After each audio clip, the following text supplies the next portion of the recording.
Please welcome former United States Capitol Police Sergeant Aquilino Gonell.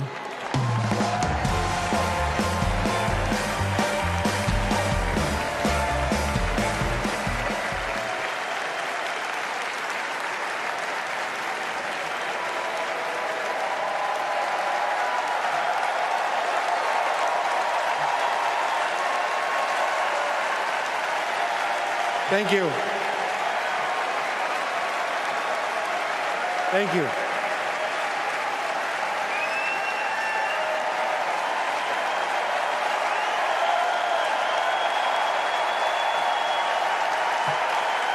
Thank you. Before I begin, I need to acknowledge the sacrifices that 5 officers who died as a result of January 6th made on that day.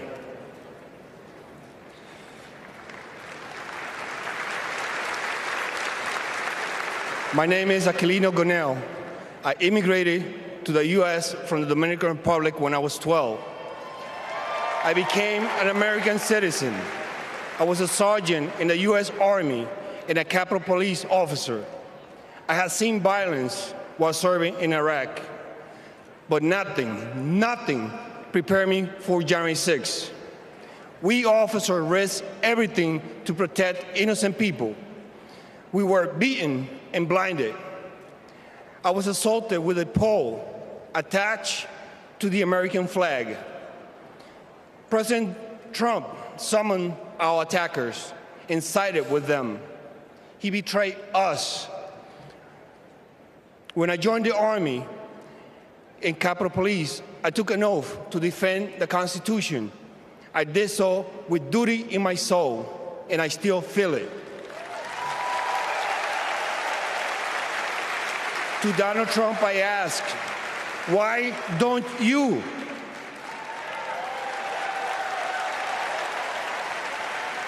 On January 6th, I nearly died protecting the Capitol, and I will do it again for our democracy.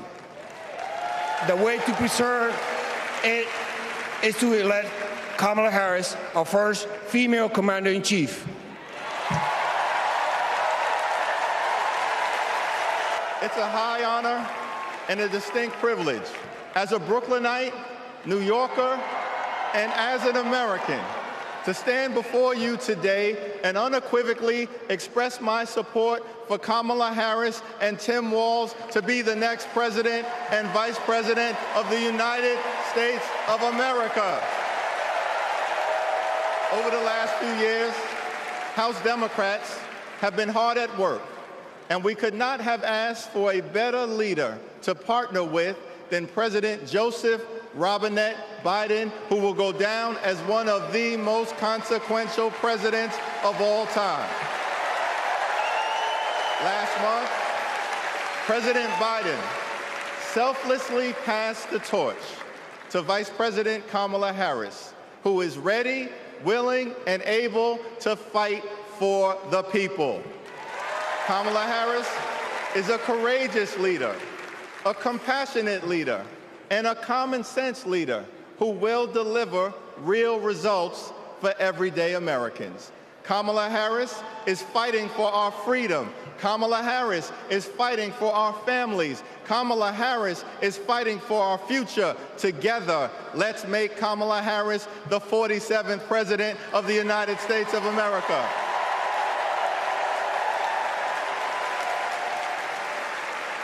In our great country, when you work hard and play by the rules, you deserve to earn a living wage. You deserve to have an affordable place to call home. You deserve to educate your children in a great public school that is free from gun violence. And you deserve high-quality, affordable health care, and you deserve the chance to one day retire with grace and with dignity. But for far too many people in our great country, they are struggling to live paycheck to paycheck. And as a result, the American dream is out of reach. Here's the thing. Extreme MAGA Republicans don't care about everyday Americans. They only care about themselves. Our approach, led by Kamala Harris and Coach Walz, is very different. We care about you, the American people. And we will fight hard to make sure that the American dream is alive and well in every single community. Now, the road ahead will not be easy, which brings me to you-know-who. Donald Trump is like an old boyfriend who you broke up with, but he just won't go away. He has spent the last 4 years spinning the block, trying to get back into a relationship with the American people. Bro, we broke up with you for a reason.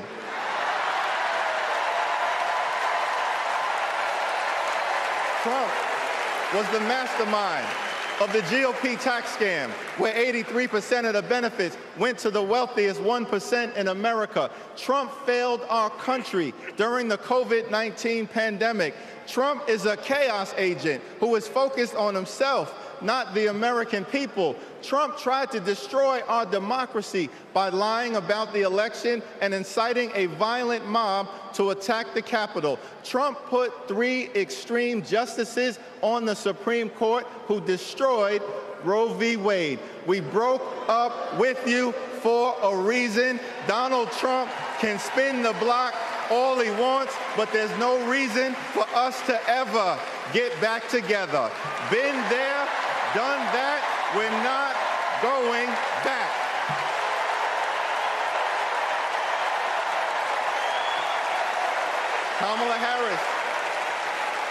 Kamala Harris and House Democrats will always put people over politics.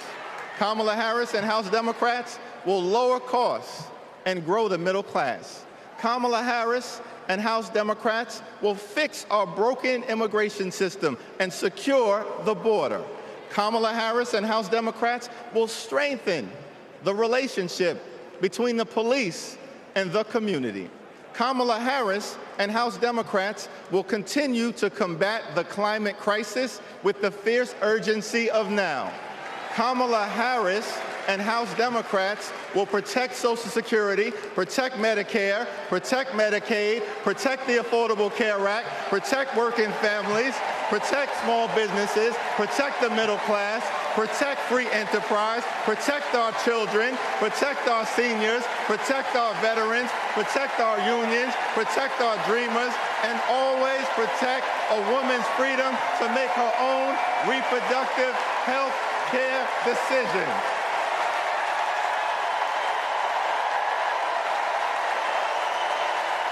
The extreme MAGA Republicans want to divide us.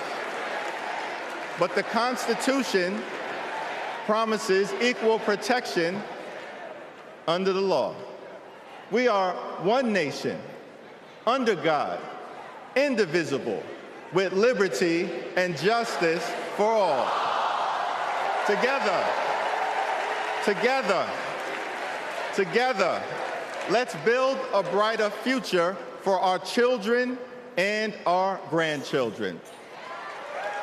In the Old Testament, book of Psalms, the scripture tells us that weeping may endure during the long night, but joy will come in the morning. Here's how we do it. Strategize on Sunday. Meet the moment on Monday. Take it to them on Tuesday. Work it out on Wednesday. Thank the Lord on Thursday. Fight the power on Friday. Set it off on Saturday. Get a few hours of sleep, wake up the next day, and do it all over again until joy comes in the morning.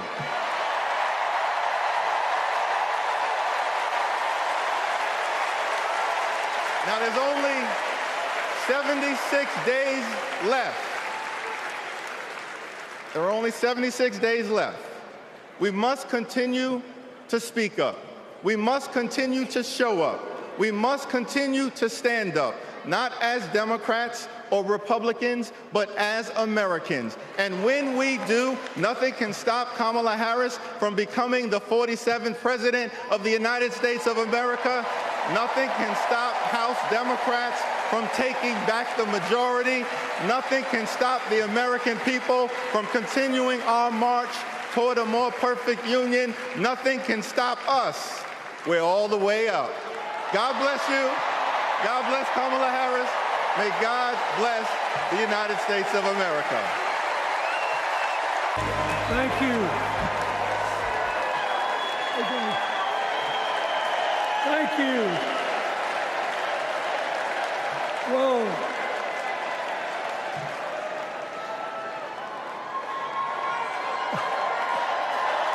Let me ask you something. After the last 2 days,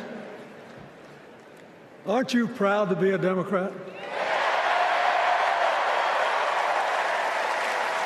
And I am very grateful to the Republicans and independents that have joined us, have been up here on the stage, and I hope they feel better about it now. Because I've seen all these things that even I have to be reminded of from time to time when I get my spirits down. I love seeing the Obamas here. I love seeing President Biden. And I thought Hillary gave a great speech, too. And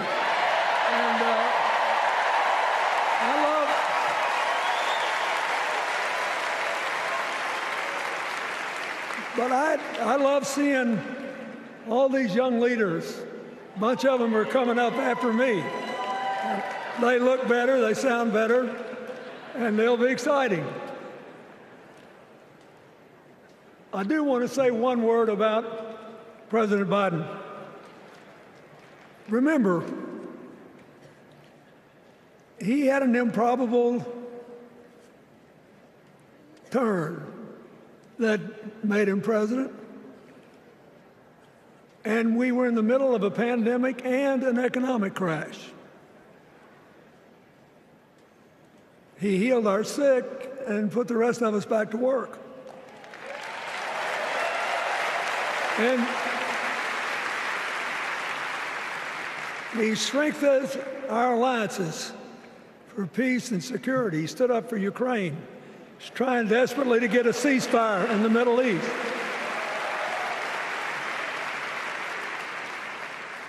And then he did something that's really hard for a politician to do. He voluntarily gave up political power. And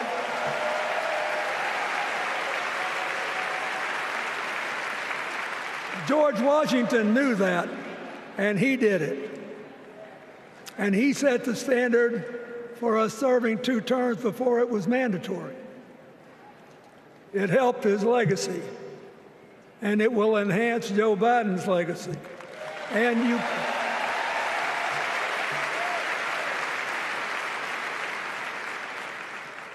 it's a stark contrast to what goes on in the other party. So I want to thank him for his courage, compassion, his class, his service, his sacrifice.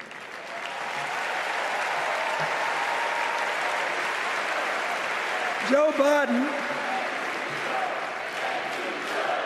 thank you. And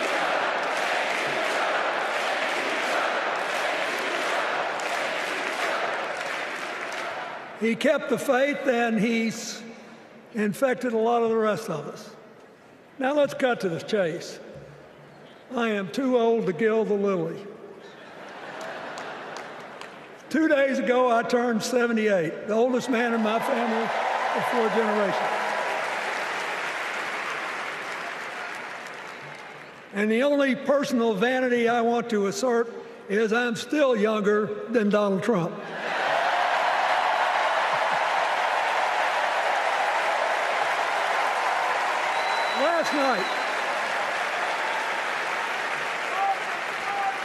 Last night, in what I thought was a very moving series of episodes, we nominated Kamala Harris and Tim Walz. And just think about that. Two leaders with all-American but still improbable life stories. It could only happen here. Their careers, after all, started in community courtrooms and classrooms. Two leaders who spent a lifetime getting the good job done. Now, one of the things that I've noticed over my increasingly long life is that a presidential election is unique in several ways. First of all, it's the greatest job interview for the greatest job in the world. Secondly, the Constitution says we, the people, get to do the hiring. And the third thing is that every 4 years, we get to change the requirements for the job. So here's what I'm thinking, because I try to apply this in every election. Will this president take us backward or forward? Will this president give our kids a brighter future? Depends. Will this president bring us together or tear us apart? Will the president increase the peace, security, and stability and freedom that we enjoy and extend it to others as we can? We, the people, we have to make a decision about these kind of questions. And every 4 years, it's a little different because the people come at the candidates, and they say, as they're saying now, here are our problems, solve them. Here are our opportunities, seize them.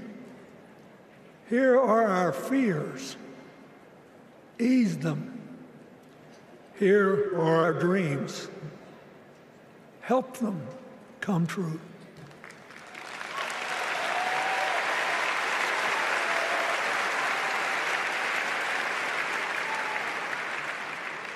A president can answer that call by saying, I'll do my part, but you have to help me. We have to work together.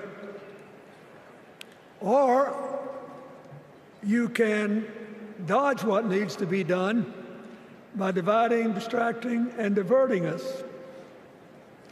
So in 2024, we got a pretty clear choice, it seems to me. Kamala Harris for the people,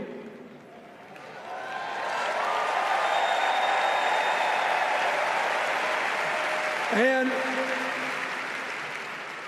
the other guy who's proved even more than the first go-around that he's about me, myself, and I.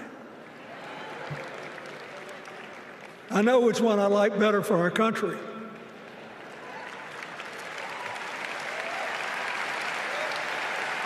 Kamala Harris will work to solve our problems, seize our opportunities, ease our fears, and make sure every single American, however they vote, has a chance to chase their dreams.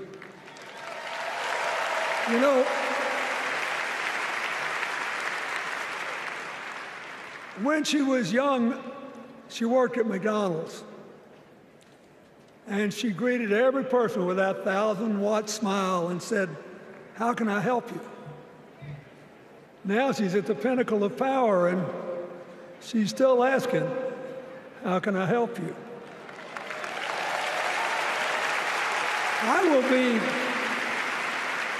I'll be so happy when she actually enters the White House as president because she will break my record as the president who spent the most time at McDonald's.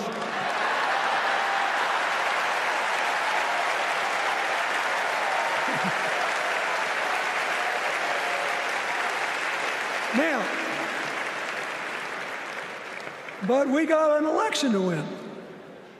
And remember, we've got a guy that's pretty good at what he does. Donald Trump has been a paragon of consistency. He's still dividing, he's still blaming, he's still belittling other people. He creates chaos, and then he sort of curates it as if it were precious art. Let me say, not a single day goes by, even though I've been gone for well over 23 years from the White House, not a day goes by that I don't thank the Lord for the chance I had to serve and what it meant. And one of the reasons, thank you. Wait.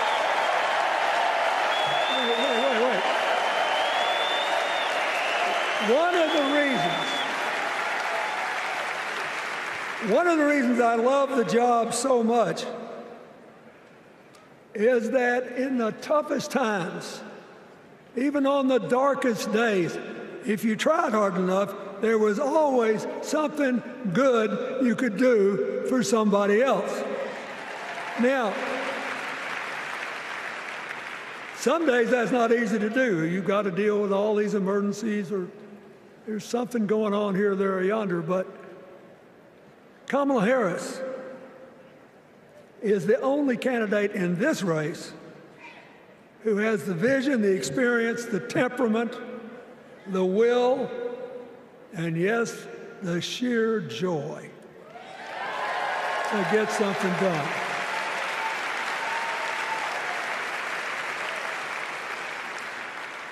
I mean, look, what does her opponent do with his voice? He mostly talks about himself, right? So the next time you hear him, don't count the lies. Count the eyes.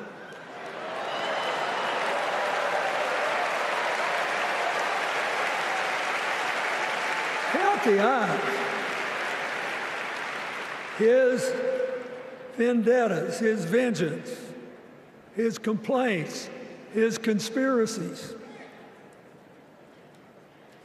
He's like one of those tenors opening up before he walks out on stage, like I did, trying to get his lungs open by singing, me, me, me, me, me, me.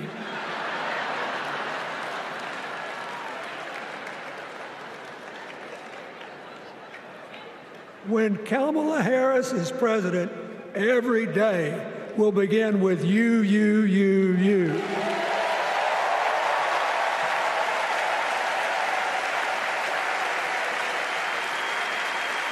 So, we got to ask ourselves the questions if we're going to hire a president. Do you want to build a strong economy from the bottom up and the middle out? Or do you want to spend the next 4 years talking about crowd size?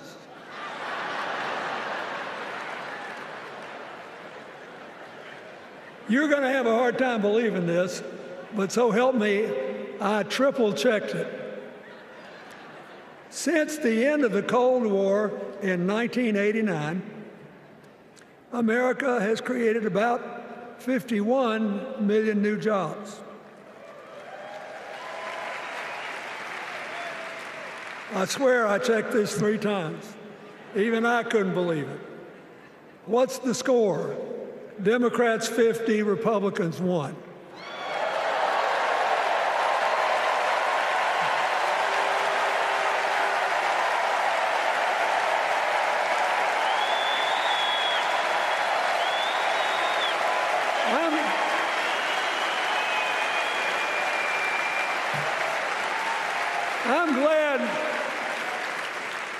that we've got a championship-winning coach on our team.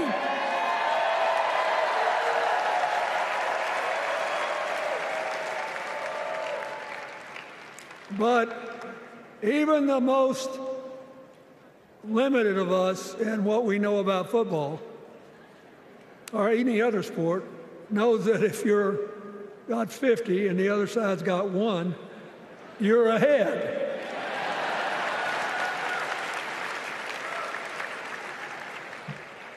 What about affordable housing? It's a terrible problem in America now. We need more. And affordable health care. That's why the Democrats put a limit on monthly payments for insulin and a $2,000 a year out-of-pocket limit. And are trying to cover more drugs by bargaining for prices. We need more financing for small businesses.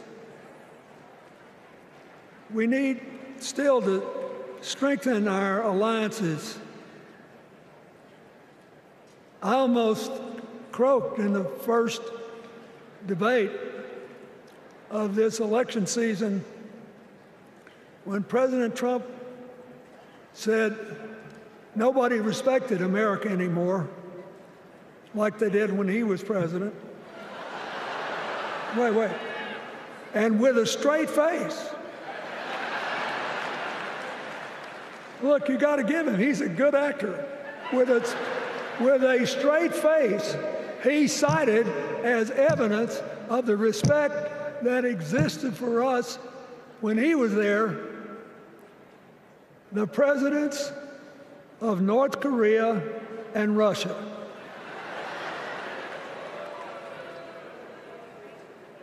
I'd rather have the people who respect us now.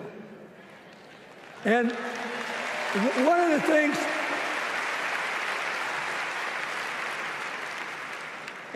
is when you send a signal to the other countries, you want them to know whether they agree with you or not, at least that you're on the level. Here's where you are and what you believe. What are they supposed to make to these endless tributes to the late, great Hannibal Lecter?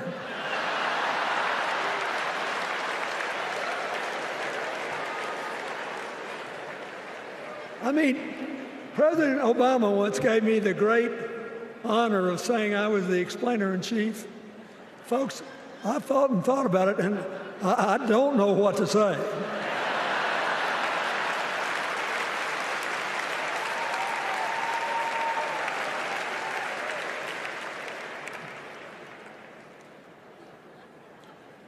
Like Hakeem Jeffries, I too want an America that's more joyful, more inclusive, more future-focused.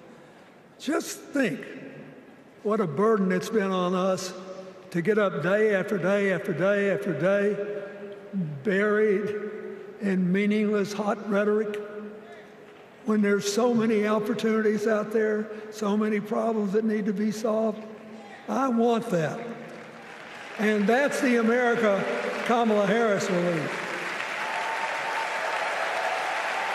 And she's already made her first presidential decision, and she knocked it out of the park when she asked Governor Tim Walz to be her nominee for vice president.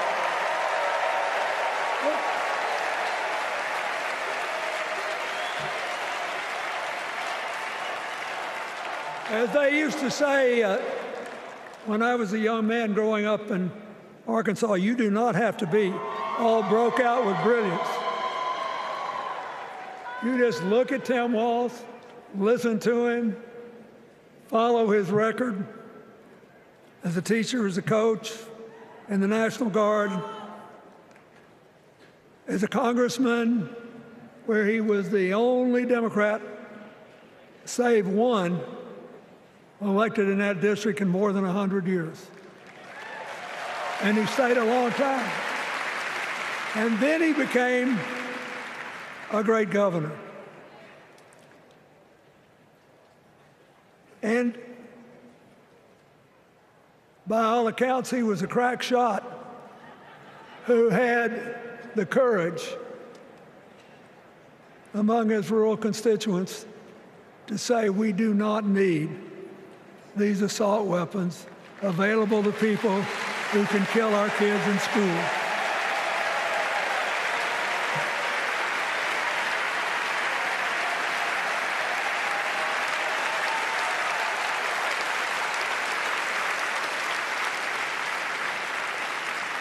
So, armed with her first decision, Kamala Harris confronts an interesting dilemma. We're going to walk out of here feeling pretty good, I think. We've got energy, we are happy, we feel like a load's off our shoulders. And we know we're just being asked to fight the same fight that the forces of progress have had to fight for 250 years.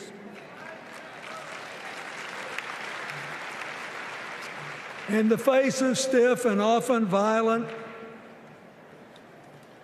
opposition, we have to find a way to go forward together, where we, the people, make our union more perfect. So, that's a good thing. How could we possibly lose? Kamala Harris has fought for kids her whole life that were left out and left behind. She's taken on gangs trafficking across the border. She's fought to protect the rights of homeowners. She's been our leader in the fight for reproductive freedoms, and we know a majority of the American people are with us on that.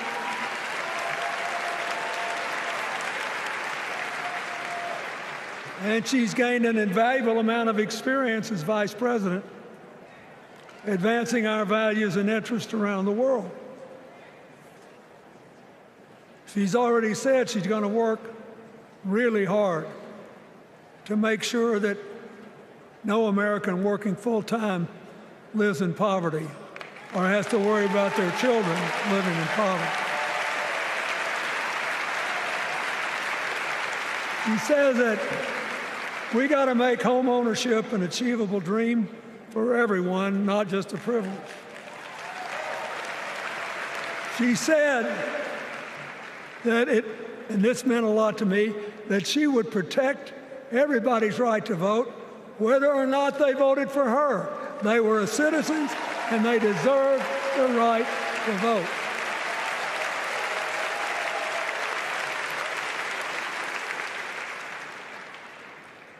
The other day, her opponent implied that as his people voted one more time, they'd be able to rig it from now on and they wouldn't have to vote again. You think they're kidding, but I know a lot of these folks, and most of them are really good people, but some of them think that they are bound to dominate America politically, economically, and socially, and they have to use politics to do it, and they should rig the system. I don't believe that. And so here's what I want to tell you. We've seen more than one election slip away from us when we thought it couldn't happen, when people got distracted by phony issues or overconfident. This is a brutal, tough business. I want you to be happy. One of the reasons that President-to-be Harris is doing so well is that we're all so happy.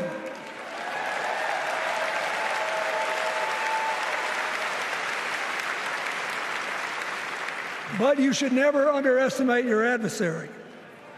And these people are really good at distracting us, at triggering doubt, at triggering buyer's remorse.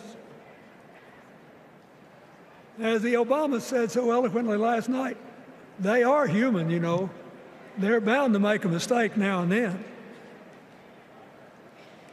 We got to be tough. And so, as somebody who spends a lot of time in small towns and rural areas in New York and Arkansas and other places, I urge you to talk to all your neighbors. I urge you to meet people where they are. I urge you not to demean them, but not to pretend you don't disagree with them if you do. Treat them with respect, just the way you'd like them to treat you.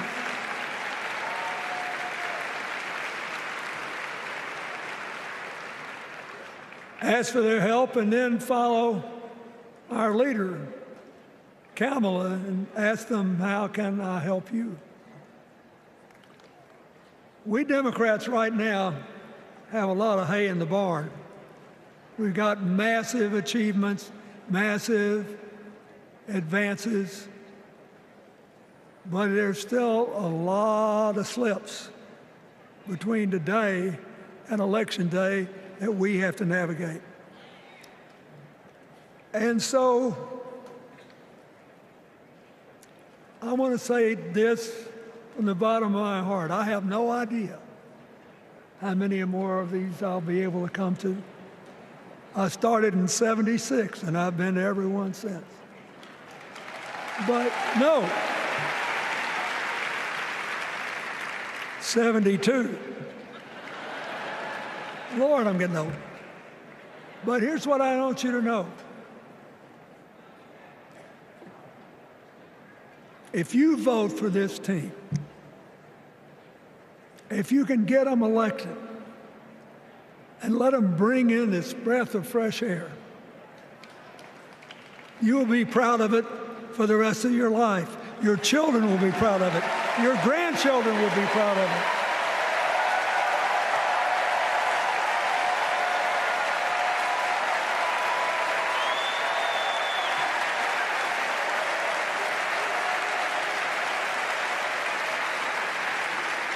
Take it from a man who once had the honor to be called in this convention the man from hope. We need Kamala Harris, the president of joy, to lead us. So,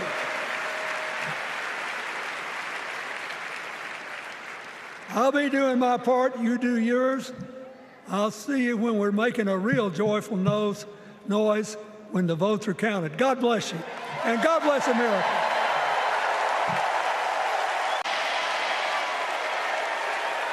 Hello, California. Hello, Maryland.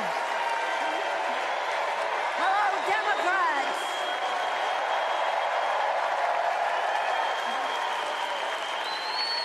On January 20th, 2021, with the inauguration of Joe Biden and Kamala Harris, we established one of the most successful presidencies of modern times. And we quickly proved that Democrats deliver.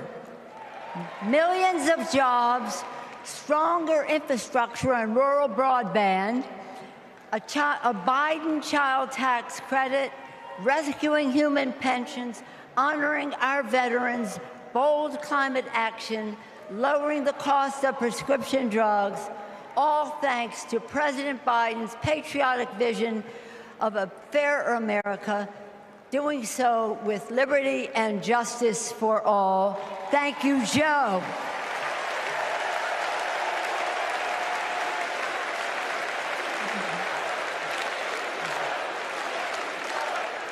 And I know that Vice President Harris is ready to take us to new heights. I've known Kamala Harris for decades. Personally, I know her a person of deep faith, which is reflected in her community care and service. Officially, She is a leader of strength and wisdom and eloquence on policy, most recently demonstrated fighting for women's right to choose. Politically, she is astute and strategic in winning difficult elections, quickly securing the nomination with dignity and grace, and choosing Tim Walz as our vice president. I had the honor of serving with Tim for 12 years in the Congress. He united Democrats, Republicans, and independents to turn a red district blue. He showed courage when he came to Congress in voting for the Affordable Care Act, meeting the needs of his constituents despite Republicans' lies and misrepresentation. When he went home, won the election, he returned to Congress. He fought for our Americans' heroes as the Democratic leader of the Veterans Affairs Committee. Thank you, Tim.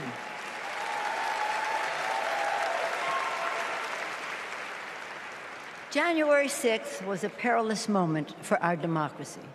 Never before had a president of the United States so brazenly assaulted the bedrock of our democracy, so gleefully embraced political violence, so willfully betrayed his oath of office. Let us not forget who assaulted democracy on January 6th. He did. But let us not forget who saved democracy that day. We did. And thank God we had a Democratic House of Representatives then. We returned to the Capitol that very same night. We insisted on certifying the election results on the floors of the House and the Senate. And we demonstrated to America and to the world that American democracy prevailed.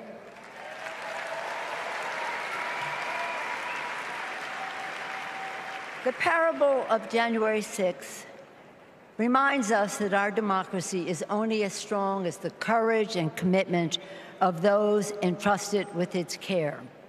And we must choose leaders who believe in free and fair elections, who respect the peaceful transfer of power.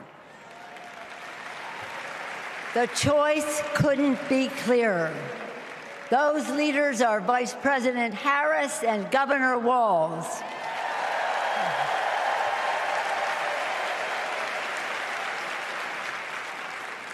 When the sun rose on January 7th, as our national anthem declares, we gave proof through the night that our flag was still there.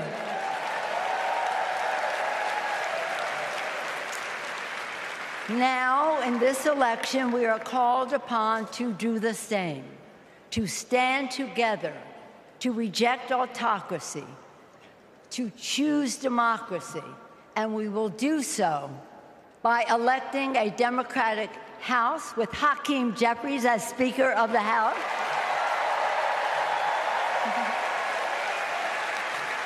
electing a Democratic Senate, electing Tim Walz as Vice President of the United States, and electing Kamala Harris as the President of the United States. Onward to victory!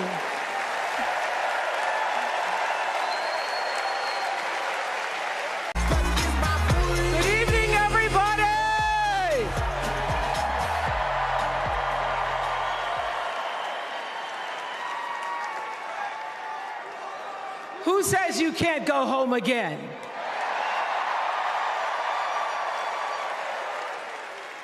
After watching the Obamas last night, that was some epic fire, wasn't it? Some epic fire. We're now so fired up, we can't wait to leave here and do something.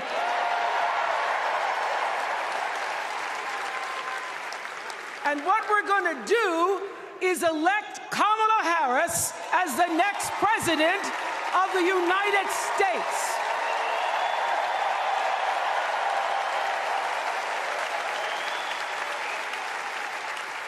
I am so honored to have been asked to speak on tonight's theme about what matters most to me, to you, and all of us Americans: freedom.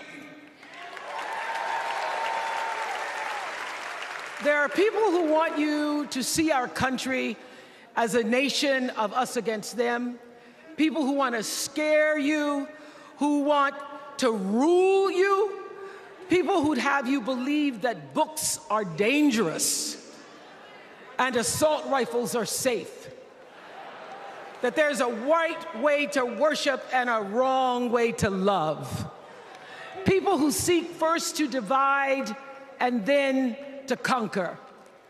But here's the thing.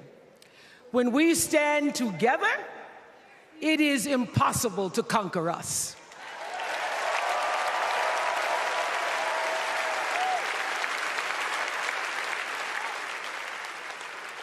In the words of an extraordinary American, the late Congressman John Lewis,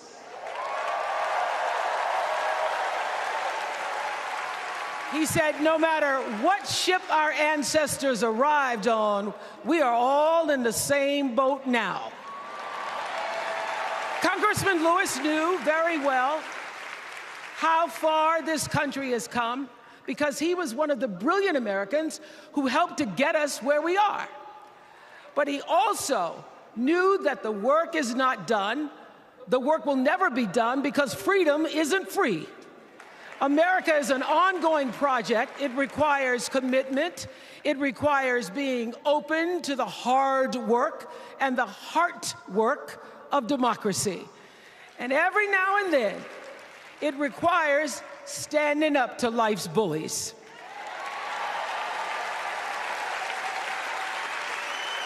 I know this. I've lived in Mississippi, in Tennessee, in Wisconsin, Maryland, Indiana, Florida, Hawaii, Colorado, California, and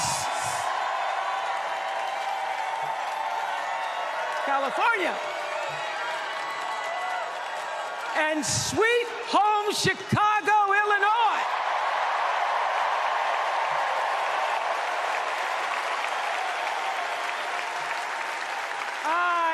Have actually traveled this country from the redwood forests, love those redwoods, to the Gulf Stream waters. I've seen racism and sexism and income inequality and division. I've not only seen it, at times I've been on the receiving end of it.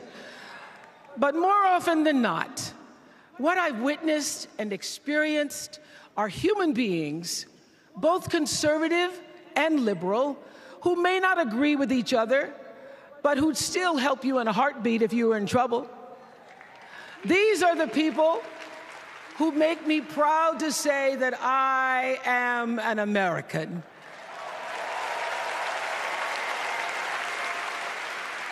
They are the best of America. And despite what some would have you think, we are not so different from our neighbors. When a house is on fire, we don't ask about the homeowner's race or religion. We don't wonder who their partner is or how they voted. No. We just try to do the best we can to save them. And if the place happens to belong to a childless cat lady,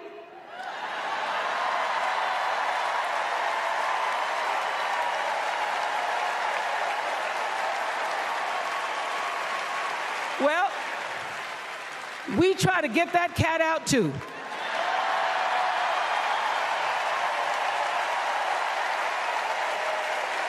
Because we are a country of people who work hard for the money. We wish our brothers and sisters well, and we pray for peace. We know all the old tricks and tropes that are designed to distract us from what actually matters, but we are beyond ridiculous tweets and lies and foolery. These are complicated times, people, and they require adult conversation. And I welcome those conversations because civilized debate is vital to democracy, and it is the best of America. Now, over the last couple of nights, we have all seen brave people walk onto this stage and share their most private pain. Amanda and Josh, Caitlin, Hadley, they told us their stories of rape and incest and near-death experiences from having the state deny them the abortion that their doctor explained was medically necessary. And they've told us these things for one reason, and that is to keep what happened to them from happening to anybody else. Because if you do not have autonomy over this, if you cannot control when and how you choose to bring your children into this world and how they are raised and supported, there is no American dream.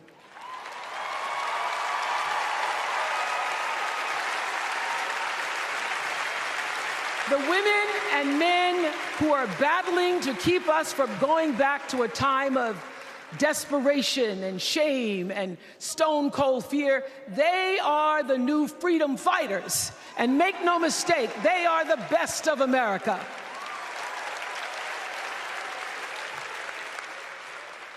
I want to talk now about somebody who's not with us tonight. Tessie Prevost Williams was born in New Orleans not long after the Supreme Court ruled that segregated public schools were unconstitutional. That was in 1954, same year I was born. But I didn't have to head to first grade at the all-white McDonough 19 school with a U.S. Marshal by my side like Tessie did. And when I got to school, the building wasn't empty like it was for Tessie. You see, rather than allowing McDonough to be integrated, parents pulled their kids out of the school, leaving only Tessie and two other little black girls, Gail Etienne and Leona Tate, to sit in a classroom with the windows papered over to block snipers from attacking their 6-year-old bodies. Tessie passed away 6 weeks ago. And I tell this story to honor her tonight because she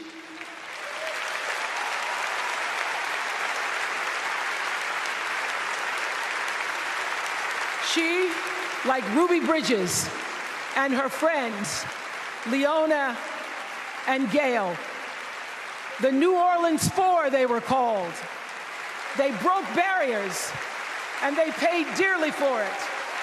But it was the grace and guts and courage of women like Tessie Prevost Williams that paved the way for another young girl who 9 years later became part of the second class to integrate the public schools in Berkeley, California.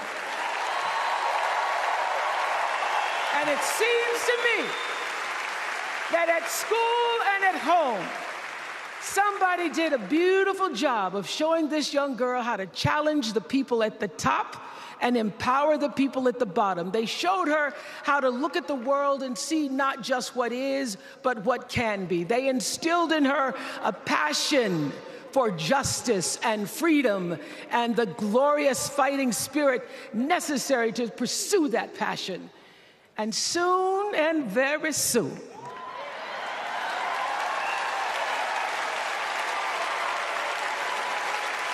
and very soon, we're going to be teaching our daughters and sons about how this child of an Indian mother and a Jamaican father, two idealistic, energetic immigrants,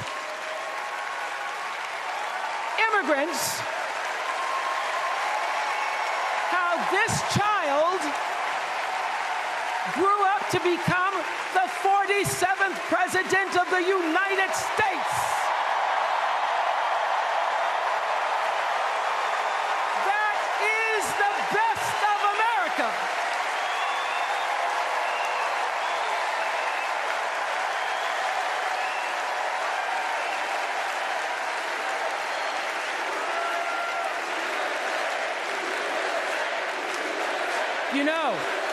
You know, let me tell you this. This election isn't about us and them. It's about you and me. and what we want our futures to look like. There are choices to be made when we cast our ballot. Now, there's a certain candidate that says if we just go to the polls this one time, that we'll never have to do it again. Well, you know what? You're looking at a registered independent who's proud to vote again and again and again because I'm an American and that's what Americans do. Voting is the best of America. And I have always, since I was eligible to vote, I've always voted my values. And that is what is needed in this election now more than ever. So I'm calling on all you independents and all you undecideds. You know this is true. You know I'm telling you the truth, that values and character matter most of all. In leadership and in life. And more than anything, you know this is true, that decency and respect are on the ballot in 2024.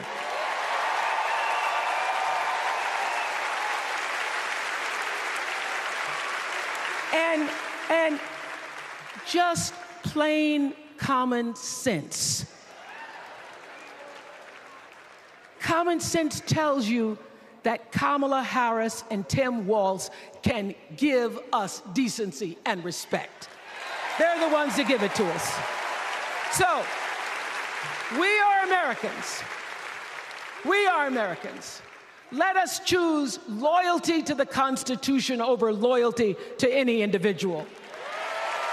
Because that's the best of America.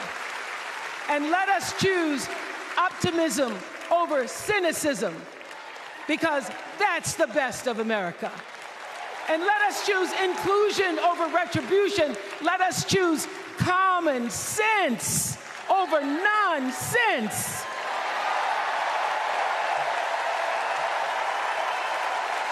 Because that's the best of America.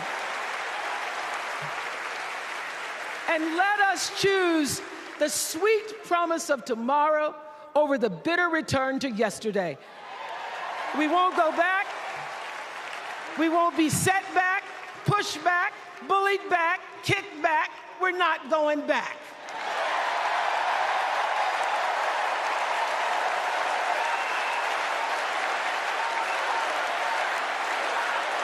Not going back. We're not going back. So, let us choose. Let us choose truth. Let us choose honor. And let us choose joy.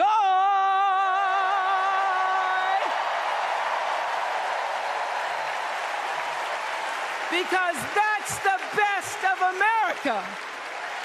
But more than anything else, let us choose freedom. Why? Because that's the best of America. We're all Americans, and together, let's all choose Kamala Harris.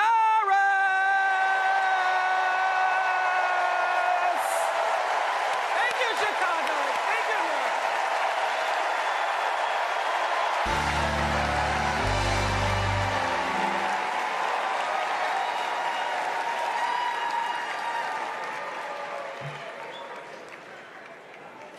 America. We gather at this hallowed place because we believe in the American dream. We face a race that tests if this country we cherish shall perish from the earth, and if our earth shall perish from this country. It falls to us to ensure that we do not fall, for a people that cannot stand together cannot stand at all. We are one family, regardless of religion, class, or color. For what defines a patriot is not just our love of liberty, but our love for one another.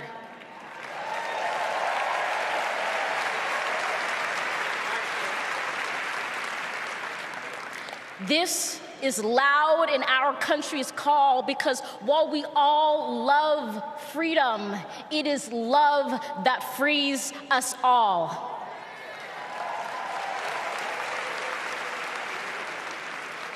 Empathy emancipates, making us greater than hate or vanity. That is the American promise, powerful and pure.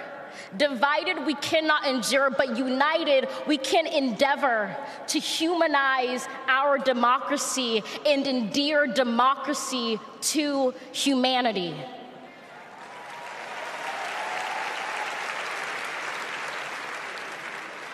And make no mistake, cohering is the hardest task history ever wrote. But tomorrow is not written by our odds of hardship, but by the audacity of our hope, by the vitality of our vote.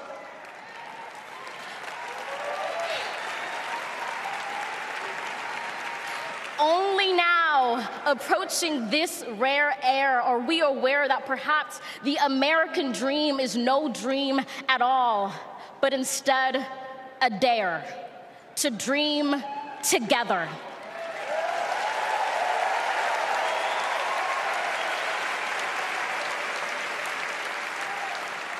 Like a million roots tethered, branching up humbly, making one tree. This is our country from many, won from battles won, our freedoms sung, our kingdom come has just begun.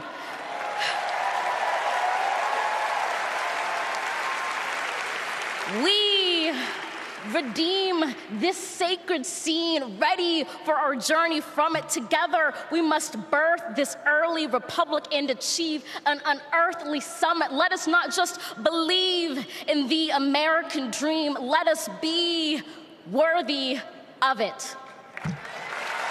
Thank you.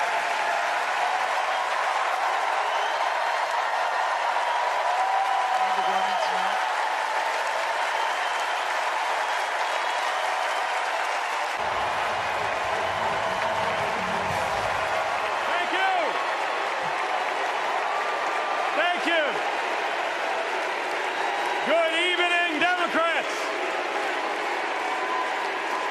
Thank you, Chicago. Here's a sentence I never thought I'd hear myself saying. I'm Pete Buttigieg, and you might recognize me from Fox News.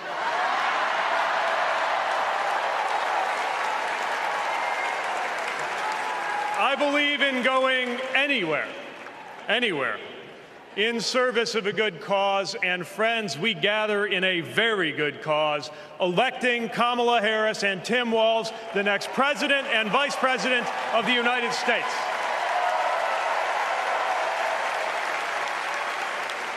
The choice could not be clearer. Donald Trump rants about law and order, as if he wasn't a convicted criminal running against a prosecutor. As if we were going to forget that crime was higher on his watch. Talks about the forgotten man, hoping we'll forget that the only economic promise that he actually kept was to cut taxes for the rich. And don't even get me started on his new running mate.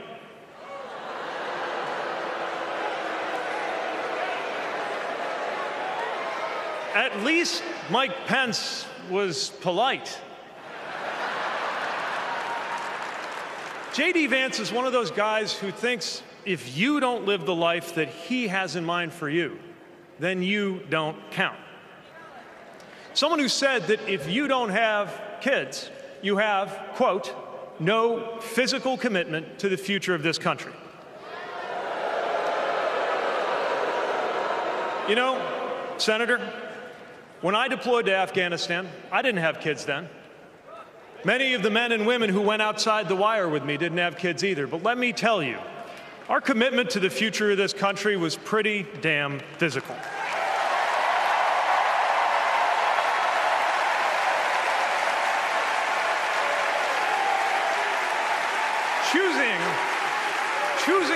guy like J.D. Vance to be America's next vice president sends a message. And the message is that they are doubling down on negativity and grievance, committing to a concept of campaigning best summed up in one word: darkness. Darkness is what they are selling. The thing is, I just don't believe that America today is in the market for darkness. I believe America is ready for a better kind of politics. Yes, politics at its worst can be ugly, crushing, demeaning, but it doesn't have to be. At its best, politics can be empowering, uplifting. It can even be a kind of soulcraft. My faith teaches me that the world isn't made up of good people and bad people, but rather that each of us is capable of good and bad things. And I believe leaders matter because of what they bring out in each of us, the good or the bad. Right now, the other side is appealing to what is smallest within you. They're telling you that greatness comes from going back to the past. They're telling you that anyone different from you is a threat. They're telling you that your neighbor or nephew or daughter who disagrees with you politically isn't just wrong, but is now the enemy. I believe in a better politics, one that finds us at our most decent and open and brave. The kind of politics that Kamala Harris and Tim Walz are offering. And as you have felt these many days, that kind of politics also just feels better to be part of. There is joy in it, as well as power. And if all of that sounds naive, let me insist that I have come to this view not by way of idealism, but by way of experience. Not just the experience of my unlikely career. Someone like me serving in Indiana, serving in Washington, serving in uniform. I'm thinking of something much more basic. I'm thinking of dinner time at our house in Michigan.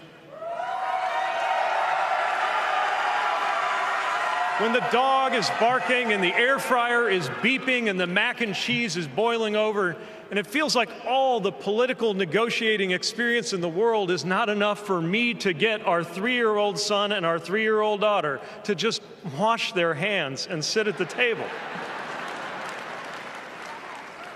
It's the part of our day when politics seems the most distant, and yet the makeup of our kitchen table, the existence of my family, is just one example of something that was literally impossible as recently as 25 years ago, when an anxious teenager growing up in Indiana wondered if he would ever find belonging in this world.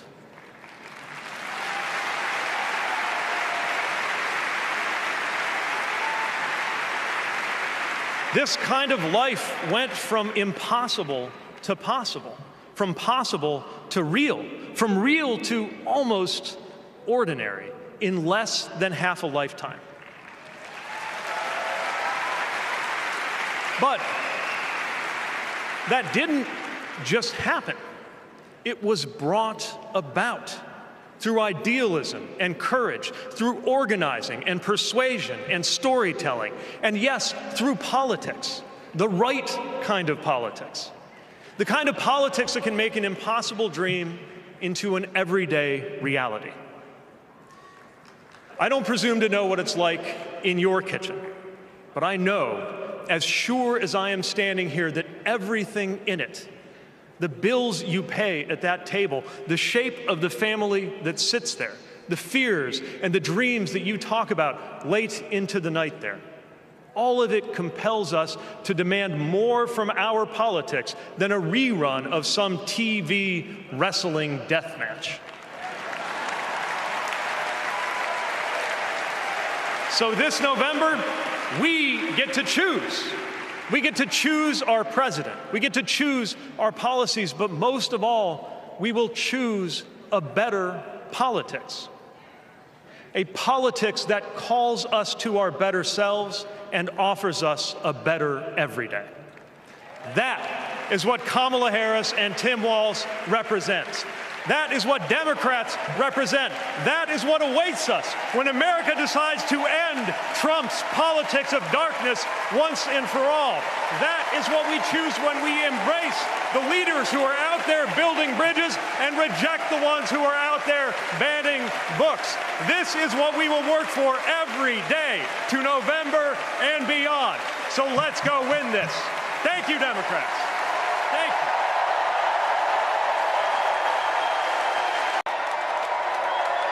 Thank you.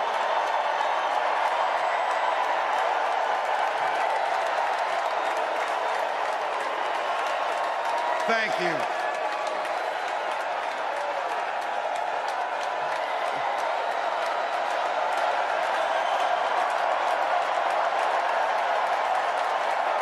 Wow.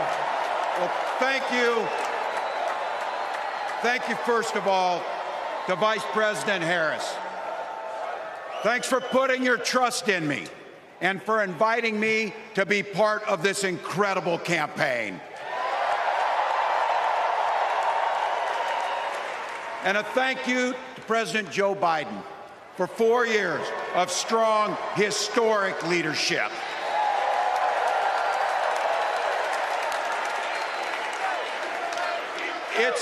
It's the honor of my life to accept your nomination for Vice President of the United States.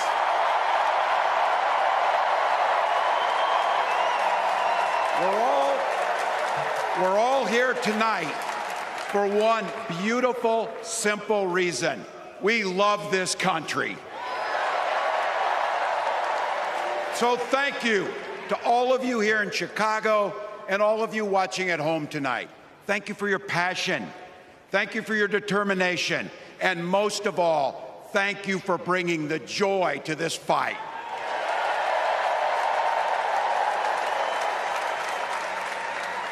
Now, I grew up in Butte, Nebraska, a town of 400 people.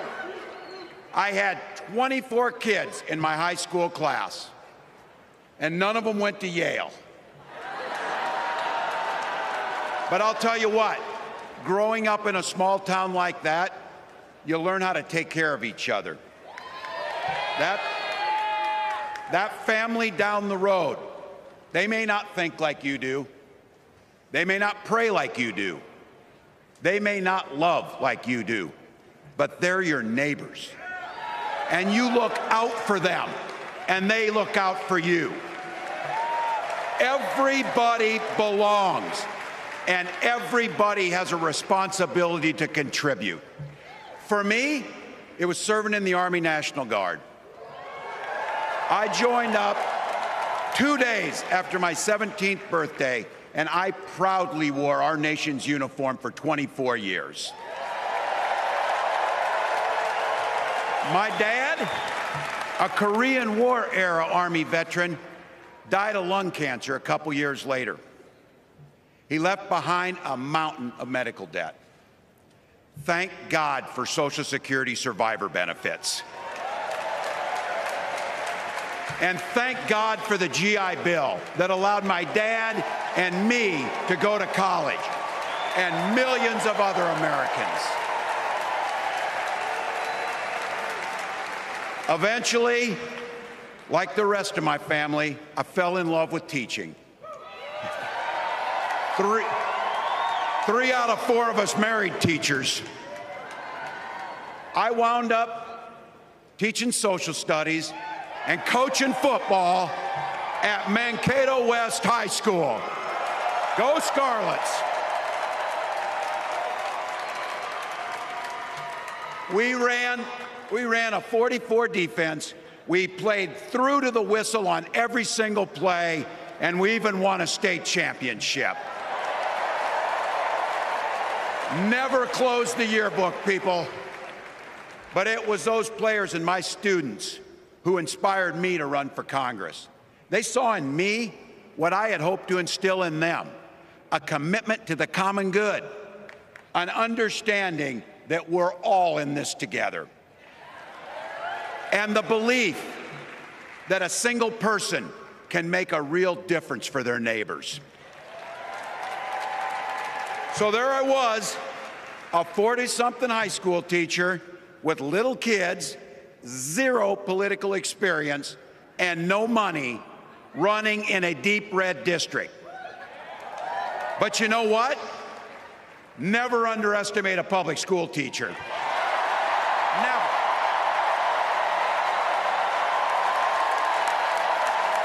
I represented my neighbors in Congress for 12 years, and I learned an awful lot. I learned how to work across the aisle on issues like growing the rural economies and taking care of veterans.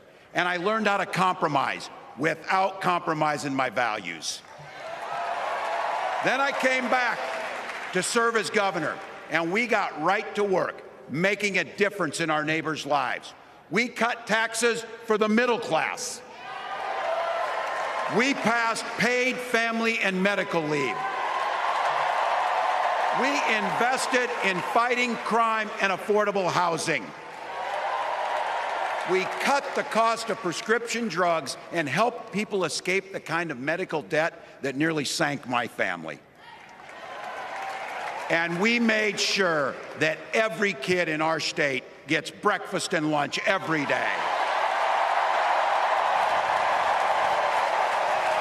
So while other states were banning books from their schools, we were banishing hunger from ours.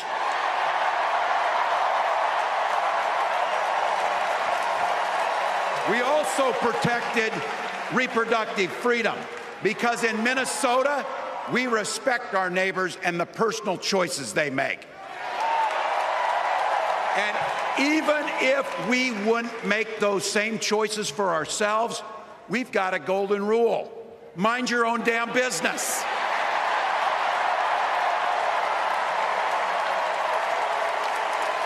And that includes IVF and fertility treatments. And this is personal for Gwen and I. If you've never experienced the hell that is infertility, I guarantee you, you know somebody who has. And I can remember praying each night for a phone call, the pit in your stomach when the phone would ring, and the absolute agony when we heard the treatments hadn't worked. It took Gwen and I years, but we had access to fertility treatments. And when our daughter was born, we named her Hope. Hope, Gus, and Gwen, you are my entire world, and I love you.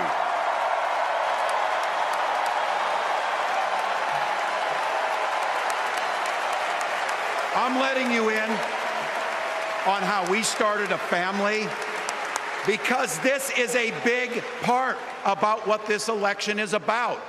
Freedom. When Republicans use the word freedom, they mean that the government should be free to invade your doctor's office. Corporations free to pollute your air and water. And banks free to take advantage of customers. But when we Democrats talk about freedom, we mean the freedom to make a better life for yourself and the people that you love. Freedom to make your own health care decisions. And yeah, your kids' freedom to go to school without worrying about being shot dead in the hall. Look, I know guns. I'm a veteran. I'm a hunter. And I was a better shot than most Republicans in Congress, and I got the trophies to prove it. But I'm also a dad.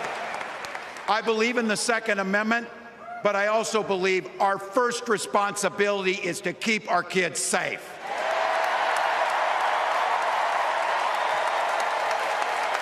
That's what this is all about.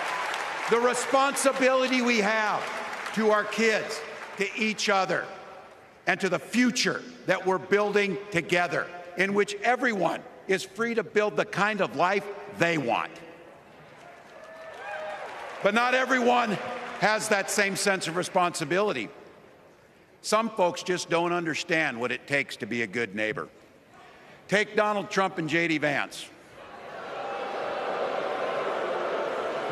Their Project 2025 will make things much, much harder for people who are just trying to live their lives. They spent a lot of time pretending they know nothing about this. But look, I coached high school football long enough to know, and trust me on this, when somebody takes the time to draw up a playbook, they're going to use it.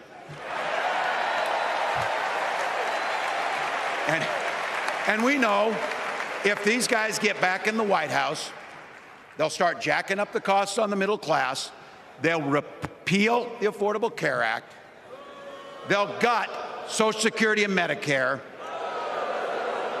and they will ban abortion across this country with or without Congress. Here's the thing, it's an agenda nobody asked for. It's an agenda that serves nobody except the richest and the most extreme amongst us. And it's an agenda that does nothing for our neighbors in need. Is it weird? Absolutely. Absolutely. But it's also wrong, and it's dangerous. It's not just me saying so. It's Trump's own people. They were with him for 4 years. They're warning us that the next 4 years will be much, much worse. You know, when I was teaching every year, we'd elect a student body president. And you know what? Those teenagers could teach Donald Trump a hell of a lot about what a leader is. Leaders don't spend all day insulting people and blaming others. Leaders do the work. So I don't know about you, I'm ready to turn the page on these guys. So go ahead, say it with me. We're not going back.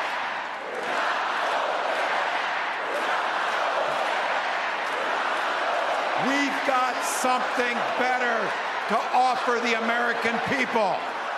It starts with our candidate, Kamala Harris. From her first day as a prosecutor, as a district attorney, as an attorney general, as a United States senator, and then our vice president, she's fought on the side of the American people. She's taken on the predators and fraudsters. She's taken down the transnational gangs, and she stood up to powerful corporate interests. She has never hesitated to reach across that aisle if it meant improving your lives. And she's always done it with energy, with passion, and with joy. Folks, we've got a chance to make Kamala Harris the next president of the United States.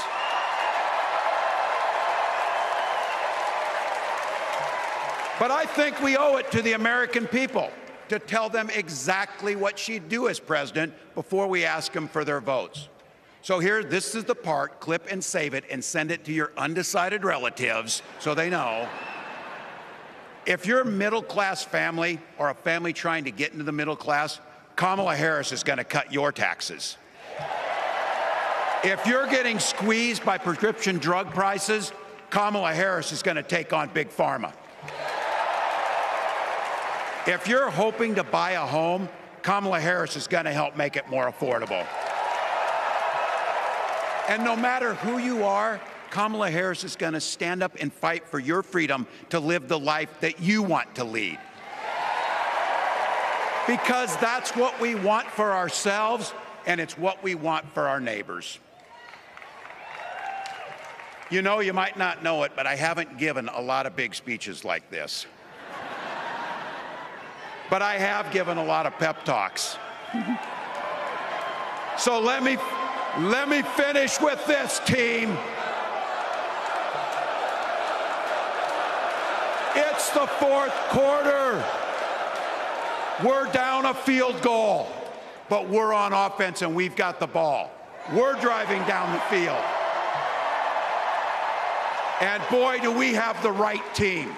Kamala Harris is tough. Kamala Harris is experienced, and Kamala Harris is ready. Our job our job for everyone watching is to get in the trenches and do the blocking and tackling.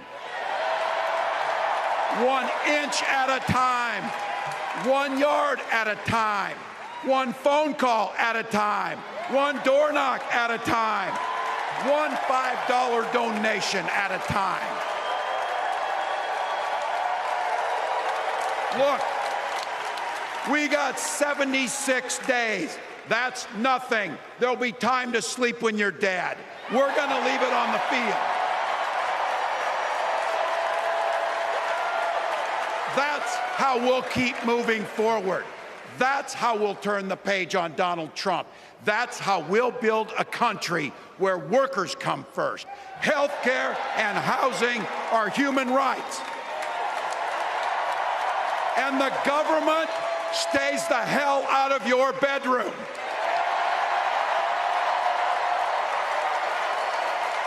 That's how we make America a place where no child is left hungry, where no community is left behind, where nobody gets told they don't belong. That's how we're gonna fight. And as the next president of the United States always says, when we fight, when we fight, when we fight, thank you. God bless.